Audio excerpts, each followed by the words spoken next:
Mire, en Bolivia, en las últimas 2 décadas, ha habido una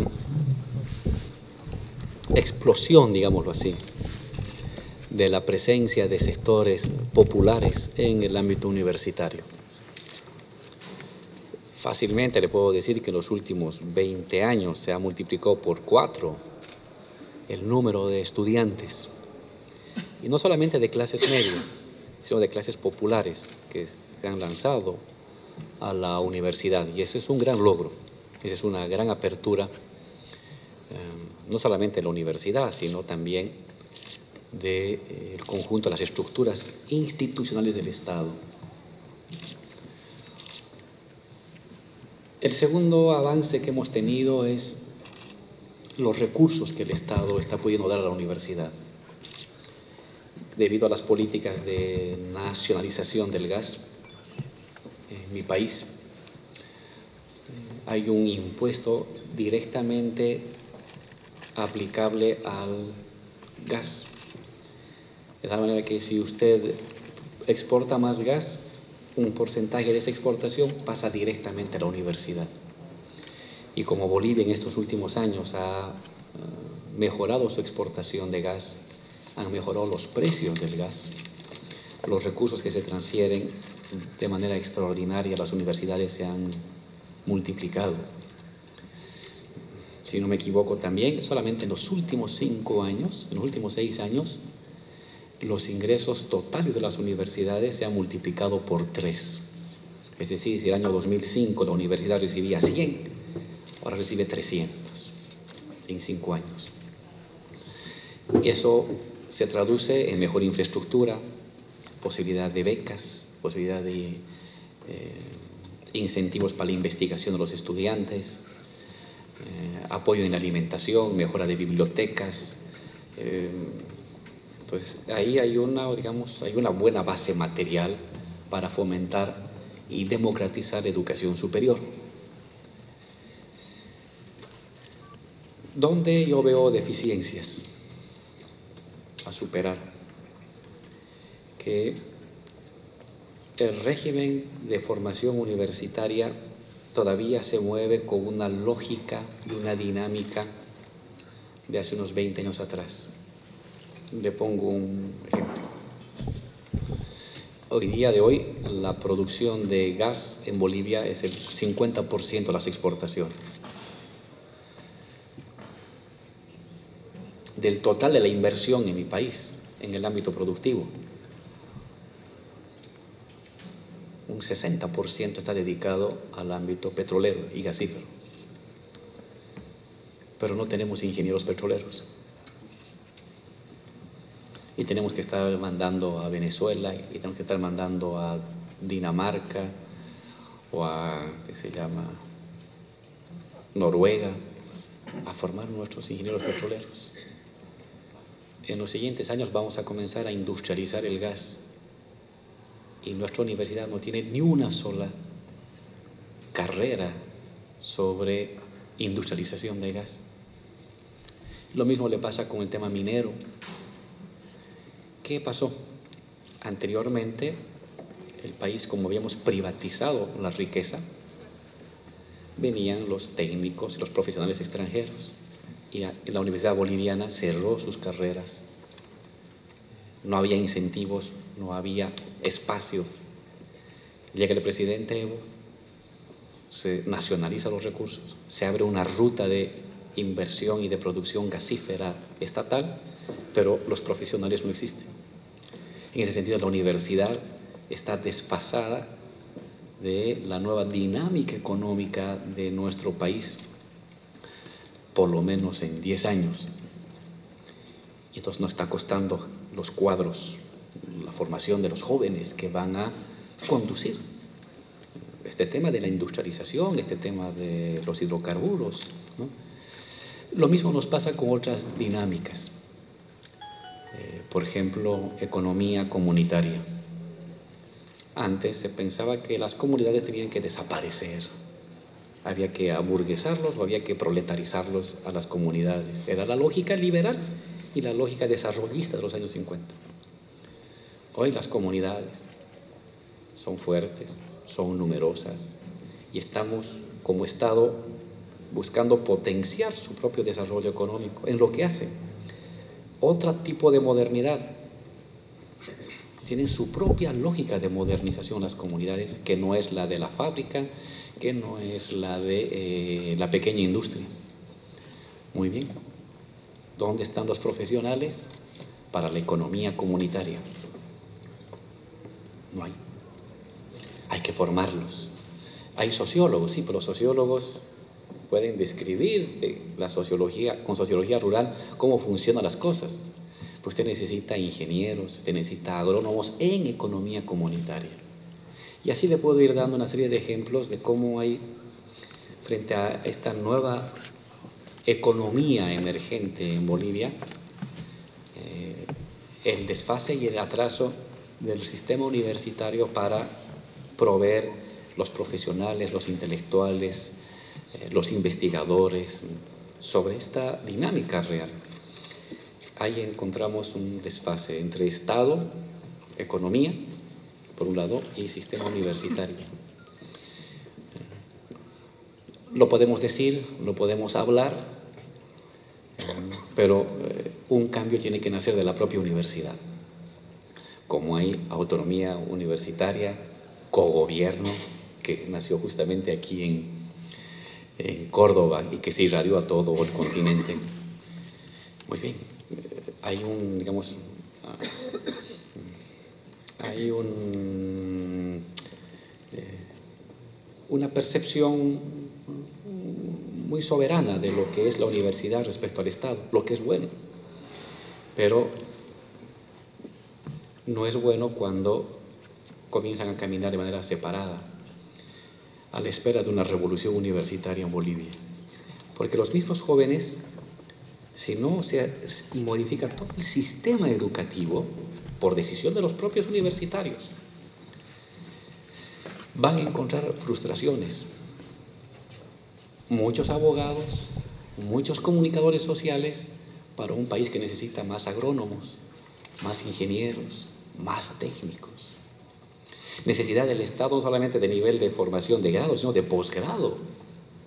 Y una universidad que ha privilegiado más las carreras humanísticas, que está bien en ciertos momentos, pero que ahora debería venir complementada, estas carreras humanistas, en la que yo doy clases también, con carreras más técnico-científicas, que es lo que requiere más el país y la gente, y muy diversificado entre economía más moderna y economía más tradicional comunitaria, que tampoco tenemos buena formación. Entonces, damos los recursos, estamos a la expectativa, pero creemos que la universidad está caminando aún muy lentamente y esperamos de que más pronto que tarde los propios universitarios, porque ahí está la fuerza, la vida, lo nuevo, la vitalidad de la sociedad, emerja una ruptura epistemológica y organizativa que les lleve a plantearse nuevos retos, respetando su autonomía, respetando su orgullo como estamento académico, pero sabiendo entender el nuevo signo de los tiempos, ¿no? Que requiere otro tipo o ampliar otro tipo de formación académica. No hay ello, entonces ahorita es una sociedad que avanza rápido y un sistema universitario que está a la saga. Hace 30 años era al revés, los universitarios por delante y una sociedad que iba por atrás. Antes eran los estudiantes que se iban a las fábricas y a las comunidades a incentivar a obreros y campesinos. Hoy soy obreros y campesinos que van a la universidad a intentar incentivarlos un poco para un despertar universitario. Ha cambiado el mundo y la universidad no debe quedarse atrás. Yo confío que más pronto que tarde haya un renacer, un resurgimiento de su vitalidad creadora del estamento estudiantil que permita a la universidad vanguardizar, no solamente alcanzar, sino empujar más allá todavía este proceso con sus sueños, sus esperanzas, que están anidadas, pero que todavía no logran romper estas capas de burocratismo y pasividad que se ha apoderado de una buena parte del sistema universitario nacional. Esta es la gran pregunta, porque no es que el Estado tiene que, digamos, solamente, para que sea un régimen superior de administración, no es que el Estado debe desconcentrar, sigue siendo estatal, sigue siendo monopolizado, aunque localmente. La clave es cómo la sociedad se apropia, ¿no? Cómo crea formas de organización de la vida que les permita controlar y gestionar esos recursos, pero con una visión universal. Porque es fácil decir, soy Estado, le entrego al sindicato una fábrica. ¡Qué bien! Y la fábrica queda para uso del sindicato, que es otra forma también de privatizar. O le entrego a la comunidad, una comunidad agraria. ¡Qué bien! Llegó agua potable, llegó riego, llegó una pequeña fábrica de leche. ¡Excelente! Para la comunidad es un gran avance, ¿sí? Pero todavía esa riqueza no se está universalizando, no se está produciendo para todos. Dar ese salto para que lo que produce la comunidad, lo que produce una mina, lo que produce una fábrica, no solamente sea administrado y consumido por ellos, sino administrado y utilizado para beneficiar a los demás. Ese salto nos podemos tardar décadas, a veces hasta siglos. ¿De qué depende? De la gente. Cómo se incorpora en cada sector social lo universal, el sentido de que trabajo para todos, no solo trabajo para mí. Es fácil que me dé el Estado y que lo que yo produzca me lo consuma. Beneficia a ese sindicato, pero no beneficia a la sociedad. El día que vamos a dar el gran salto cualitativo es cuando esa comunidad, ese sindicato, ese gremio que recibió un recurso del Estado, asuma que tiene que producir para beneficiar a todos. En ese momento usted tiene un tipo de producción comunitaria universal, socialista. Mientras tanto no, tiene un régimen estatal o un régimen corporativo, pero tiene un régimen socialista. ¿Cuánto tardaremos en eso? No sé. Lo que podemos hacer como Estado es a cada comunidad brindar las mejores condiciones, apoyar, crear condiciones materiales, educativas, financieras, pero la construcción de una forma distinta de producir y gestionar la riqueza desde la sociedad es una obra de la propia sociedad, no es una obra del Estado. El Estado puede proveer insumos materiales, que antes no los tenía, ahora los da. Pero la voluntad asociativa, integradora, tiene que nacer de la propia experiencia de la sociedad. Le doy un ejemplo. Nosotros en los últimos 6 años hemos creado como unas 40 pequeñas empresas. Pequeñas empresas, la comunidad, digamos, de productores de hoja de coca nos dice, presidente Evo, aquí producimos nosotros palmito, que es un tipo de alimento. Queremos que ese palmito, en vez de venderle a un empresario, nosotros mismos lo industrialicemos. Muy bien. ¿Cuánto cuesta esa fábrica? $10 millones. Aquí está la fábrica. No fue algo impuesto por el Estado, fue un pedido de las organizaciones a partir de su propia experiencia. La fábrica comienza a funcionar y al año se detiene, porque no se administró bien, se paralizó, fallaron los insumos, se gestionó mal. Y los compañeros nos dicen, presidente Evo, no hemos podido hacer funcionar la fábrica. Que pase otra vez al Estado, aprenderemos a cómo se maneja y luego ojalá no las pase. Eso nos ha pasado en varios lugares. Nosotros queríamos avanzar en estas formas de producción social, pero ha habido límites en la experiencia de la propia gente. Y esa experiencia de la propia gente uno no la puede imponer. Es decir, no se puede crear desde el Estado comunismo ni socialismo. Lo que el Estado puede hacer es crear condiciones materiales y culturales favorables. Pero la construcción de una forma de gestionar, de una forma de administrar comunitaria, socialista, es una larga y costosa experiencia de la propia sociedad. Y estamos en eso, en avances y retrocesos. ¿Cómo no quisiéramos nosotros como gobierno y como Estado ya comenzar a desconcentrar más riqueza, más recursos? Pero a veces no funciona, se detiene, se paraliza la producción. Entonces, hay que ir acompañando a la sociedad cómo va acumulando sus propias experiencias para dar ese gran salto. En otras palabras, la transición hacia una nueva forma de producir, no mercantil, no es una experiencia fácil. Y no es una experiencia que se define por decreto. Es una experiencia que tiene que resultar de la propia acumulación de la gente, de sus fracasos, de sus victorias y de su manera de ir internalizando el sentido de que produces para todos, no solamente para ti mismo. Y bueno, ese es el largo camino en la construcción de una nueva sociedad postcapitalista. Hay un texto que me ha gustado mucho de un historiador llamado Pierre Brouet, un último texto, y dice, analiza qué le pasó al socialismo real, ¿no? Y concluye con dos apreciaciones que me han llamado mucho la atención, que no fueron regímenes de partido único, sino regímenes de burocracia o de absolutismo burocrático. Interesante esa reflexión. Es decir, ellos dicen, fue la burocracia la que se sobrepuso al propio partido comunista en la gestión de los recursos. Y la segunda reflexión que hace este compañero es el debate, el último combate de Lenin,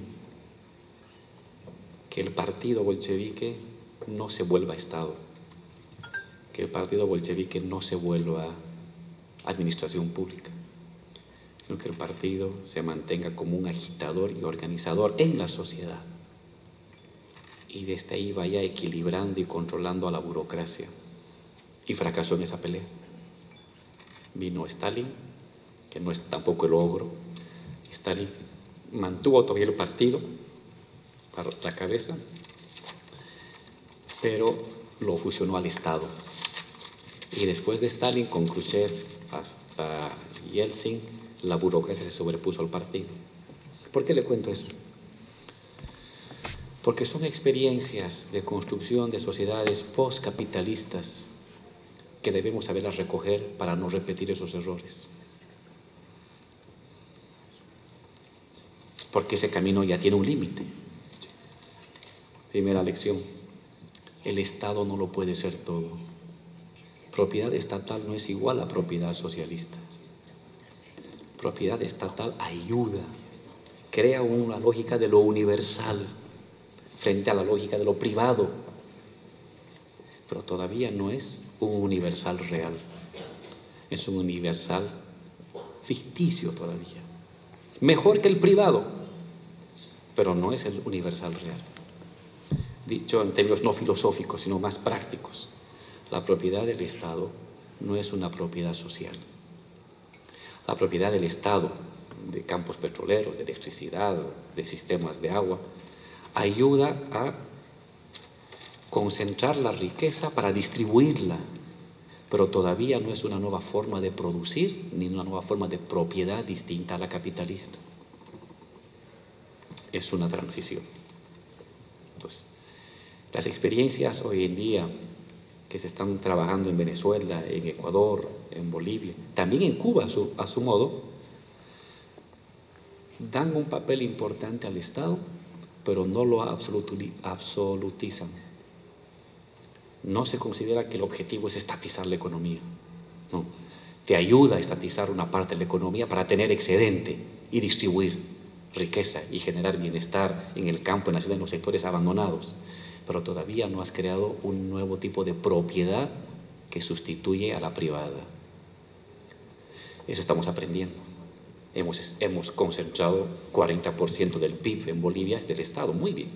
Y pues nos permite dar a los niños su bono para que vayan a la escuela, nos permite dar a los ancianos una pequeña renta para que vivan dignamente, nos permite construir una fábrica acá, una escuela allá, un hospital acá, en un país de mayoría de pobres y mejorar la condición de vida de la gente. Pero todavía nos está faltando utilizar esa riqueza para crear regímenes de producción socializados, bajo control de los propios trabajadores, que puedes hacerse desde el Estado y desde la empresa privada, ¿no? Pero eso ya depende no del Estado, depende de la propia sociedad en movimiento. Una alianza más fuerte entre trabajadores, obreros, comunidades agrarias, que permita fusionar lo comunitario a nivel superior. Ese es un horizonte por venir. Una segunda experiencia es: no te puedes aislar del mundo. Ahora es imposible. No puedes tener una mirada autárquica de la sociedad. Bolivia vive de sus exportaciones. ¿Se imaginan si nos cerráramos al mundo? Nos asfixiamos en el instante. Tenemos que vincularnos al mundo. ¿Y cómo influir en el mundo para que la interdependencia, la llamada globalización, no te aplaste, sino que vayas poco a poco imponiendo tu sello desde tus acciones como país y desde tus acciones como región? La tercera diferencia es que nos vemos como continente. No imaginamos la sostenibilidad de los procesos revolucionarios hoy en América Latina si no es a nivel continental. Es imposible de otra manera.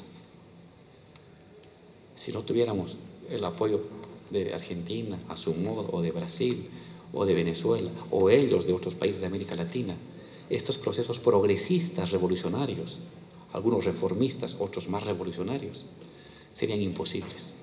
Nos necesitamos como continente. El trabajar la idea de continente ahora no es solamente una necesidad retórica, porque muchas veces reivindicamos eso, la patria grande, como un hecho retórico, casi diplomático. No, hoy el continente es una necesidad material. Por ejemplo, Bolivia, sus exportaciones dependen de lo que pasa en el continente. Le va mal al continente, le va mal a Bolivia. El continente se mantiene bien, Bolivia se mantiene bien. Nuestro mercado es Argentina, es Brasil, es Colombia, es Venezuela, es Perú. Una parte se va a Asia, pero otra parte depende de aquí del continente. El mercado interno se dinamiza en la relación con los mercados internos continentales. Aún desde lo más pequeñito nos vemos obligados a mirarnos como continente y a planificar los siguientes pasos en función de la propia dinámica del continente. Por eso fue tan importante la elección del presidente Chávez en Venezuela. No era un tema solamente de victoria electoral, era un tema de sostenibilidad de una base material económica, de los procesos progresistas y revolucionarios que se están dando en el continente latinoamericano. Estás obligado ahora a ver el continente y no aislarte como único país. Son una serie de cambios distintos. El otro cambio es, en el caso de Bolivia, la introducción de lo comunitario, que estuvo presente en la Revolución Rusa, pero que su debate quedó truncado con todo el tema de los koljoses y los sovjoses, que esta colectivización forzada. En Bolivia es muy fuerte la dinámica de lo comunitario porque está asentado en lo indígena, de tierras altas y de tierras bajas. Tienes que imaginar cosas que antes no las pensabas. Procesos de modernización en paralelo. La economía industriosa, salarial, tiene un proceso de modernización y de control social. La economía no asalariada, no mercantil, comunitaria, tiene otro proceso de modernización interna y de control social interno.